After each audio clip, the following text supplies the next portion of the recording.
kitchen and we're having fun. Buenos dias, Rosa. Buenos dias, Danny. I have a very special guest today, and that is my granddaughter. And I couldn't think of somebody more special to join me because I'm going to be cooking the very first recipe my grandmother taught me. And I'm so excited about that. This is Zia Cooking. Make sure you subscribe if you haven't already. Welcome back, and please give us some comments and feedback. I'm so excited to share the camera and the kitchen with this special star today, and this is Miss Rosalinda. She's a special one. Let's go ahead and get started. Just like my granny always taught me, clean hands are important when we get into the kitchen. So we always like to keep a nice bowl of hot, warm, soapy water. Let's get involved now. Go ahead and give a good hand wash for yourself, babe. Good, and Jemmy's going to reach right in there, and we're going to do the same. When we're making tortillas, we're going to be using our hands, and these are our #1 tool, so we want to make sure that they're clean and ready to go. Making tortillas is a wonderful way to show your family that you love them, and this was the very first recipe, as I mentioned before, that my granny taught me how to do. In fact, I was even younger than Rose when she first taught me. Let's go ahead and get started. We were taught, when I first started to do tortillas, 4, 3, 2, 1. So we're going to start with 4 cups of sifted flour. Rose, can you help me with that, babe? We went ahead and we've already added the 3 cups to our bowl. And Rose is going to help us by sifting this last one in there. Good job. We like to sift our flour to make sure there's no lumps, and it makes a nice smooth masa or dough when we're done. Great job. And we keep on working on that. Wonderful. There we go. Good job. Give a big old smile for Jamie. You did great. Now, the next thing we're going to be adding in, Rose, is we are going to be adding in some baking powder. Now, most people, go ahead and shake that in all over. Very good. We need some type of agent to help the dough rise, so that's why we add in our baking powder. And we're always going to add in a little bit of salt. Go ahead and sprinkle that around. How much salt? We're using 1 tablespoon today. So we're going to go back and let's talk about the 4, 3, 2, 1. 4 cups of flour. What's our next thing? 3 cups of shortening or vegetable oil or lard. My granny always used manteca or lard, but today we're going to use a solid vegetable shortening. So we're going to go ahead and you're going to use your hand and just knock that in there. And then we're going to use the 2 tablespoons of the baking powder and 1 tablespoon of salt. So 4, 3, 2, 1. Now that we have our dry ingredients in there, Rose, and we have our shortening, we're going to go ahead and break it up by using our hands. And go ahead and get in there, and you're going to combine all of that in there, just like that. Now, the reason we're doing that with our hands is my granny always taught me that our body temperature helps the vegetable oil spread out into the dough. So I love to share that little tip too. So as you're working that, continue, just keep on working, and there's no way that you're going to do it without making a little bit of mess. And let me show you a little bit of hint. Go ahead and try and break up that shortening in there, that vegetable oil, and try to make it into like a beach sand, like we're going to be making a sand castle, okay? Mix that in there real good. Thanks. Now, once we have that incorporated, and it takes a couple of minutes, and just keep on working it, I'm going to add some water in, just a little at a time. Now, when we're starting with our water, I want everybody to remember that we're going to be using room temperature water. We don't want it hot, and we certainly don't want it cold. So make sure that it's always at your room temperature. So we're going to add in a little at a time, and using a well. This is how my granny taught me how to do it, Rose. Let me show you. Moving it in a little at a time. There we go. Isn't that fun? Making masa is something that is a lovely thing to do. Don't shake it. You want to keep it in the bowl. Let me give you some hints and tips. Okay, there we go. You're going to pull it off your fingers there and keep on mixing it up just like that. Don't be afraid of that dough. We're getting in and we are working with it. That's okay. So let me go ahead and take over here for you, babe, and I'm going to bring this around just like my granny always did. A nice bowl of soapy water. Soak in there. Just nice and nice. You're just going to soak in there and pull all that dough off while your jammy goes to town on this. The important thing about mixing your ingredients is you want to make sure that they're well combined.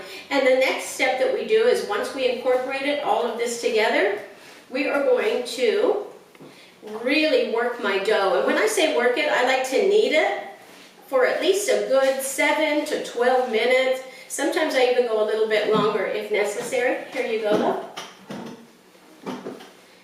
And we're going to work that dough. It's important that we incorporate all of the wet and the dried together.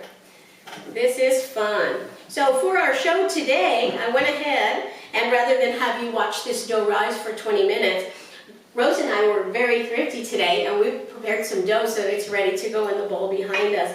Let's show you what that looks like. So again, cooks, when we're done making our dough, we're going to cover it with a kitchen towel and we're going to let it rest for up to 20 minutes. Why do we like to let our dough rest, Rose? Because it makes soft, fluffy tortillas. soft, fluffy tortilla. Perfect. Now, thanks everybody for following along. We have our dough that we prepared earlier today. Once you have your dough ready to go and it's rested, we're going to go ahead and remove it. And this is where, sorry, let me get that out of the way so we don't block. We're going to go ahead and follow along. We're going to get it nice and pliable. Oh, this is so much fun. It's like playing with Play-Doh, huh? So at this point, let me show you. We're going to take off some small, round Pieces. bites. Yes. Now this is how my jammy, my granny taught me how to make them. And we would break them off and we would get them ready. Make our small little dough balls. Now I like to put them in where they're like that, but you can also make them where they're round. If you need to, you can use it like that. I think I want to make like a Mickey Mouse one. A Mickey Mouse tortilla? Well, let's go ahead and we'll work on that later. But for today, since we're teaching all our friends around New Mexico how to make these tortillas, let's go ahead and prepare them like my granny taught me to make them, okay? So once those are there, and we break them down into our rolls, good job. We're going to use this wonderful tool. Did you know that this was a gift to me from my mom? And I use it all the time. Let me show you the first way we're going to do it, and then I'm going to let you work on them, okay? Once you have your tortillas and they're round, what you're going to do is you're going to place them down and you're going to roll one roll away from you and one roll towards you. We're going to turn it around. Hold on, love. Hold on. Patience is important. We're going to roll one away from us and one towards us, flipping our dough. One away, one towards us. Flipping our dough. Yes. One away, one towards us. Flipping our dough. There we one go. Away, flip. And we're going to just keep on going and working those tortillas, right? So once we have this out, and hold back just a second, love, so that I can share with everybody that's watching us today. We're going to roll and work on these tortillas. Now, I'm going to be using a comal, and a comal is a cast iron skillet. And we're going to have this warmed up, because once we're done rolling our tortillas, we're going to cook them on our comal, and we're going to create some lovely, delicious tortillas. What's your favorite What way heat setting do you put that on, Carrie? Tell me one more time. What heat setting do you put that? I like to use that at a medium to get going. You don't want to use too high heat because they will burn. And so sometimes you might want to play with your temperature. Remember, cast iron has a tendency to hold some heat. And we are using an electric burner. So we want to make sure that our temperature is just right. Now, just for fun, we're going to try to hit those middle states of the United States. So we're going to roll these out so that they're not perfectly round. We're going to try to get them shaped like Ohio and Iowa. And we might even get an Idaho in there today, guys, right? Let's go ahead, and before you roll the next one, let's show everybody how easy it is to pop this down on the comal and get it cooking. All right. Very good. There we go. And there goes Rose's first tortilla on the griddle. How do you know when it's done, Carrie, Chef? Well, we're going to be looking for some markings, and hold on this to this real fast enough because I've got a hot stove going on. That's a great question. When we started early this morning, we're going to show you some of our tortillas and how they look. When you see that the brown marks start coming up onto the tortillas, then we know that they're ready. So when we flip them over, and you can see this one got a little bit of more of a char. But sometimes when you're looking at your tortillas, you're going to look at the thinness. And the important thing is when you work with your dough, you want to make sure that they're rolled thin so that you can make your burritos and you can work with them, and they're very pliable.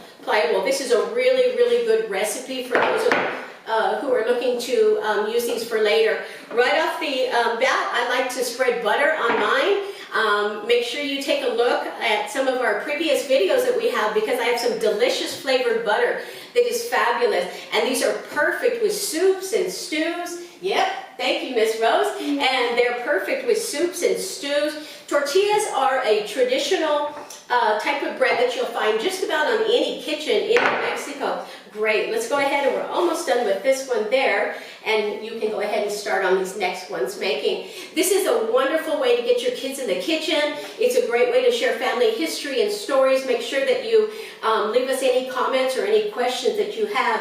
Rose, is there anything that you want to say about making tortillas to any of your friends or family that might be watching today? Hello. Well, I'm so glad that you joined us in the kitchen today. We are going to be working on these tortillas, and we are going to be having a great time. Wait, I have something to say.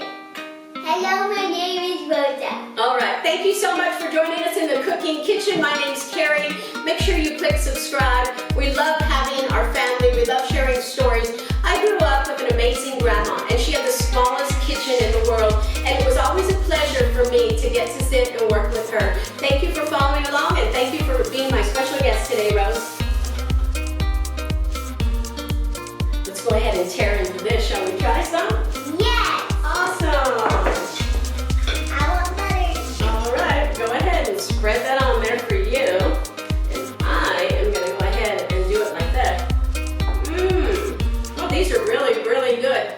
Lovely with beans, rice, burritos, whatever you can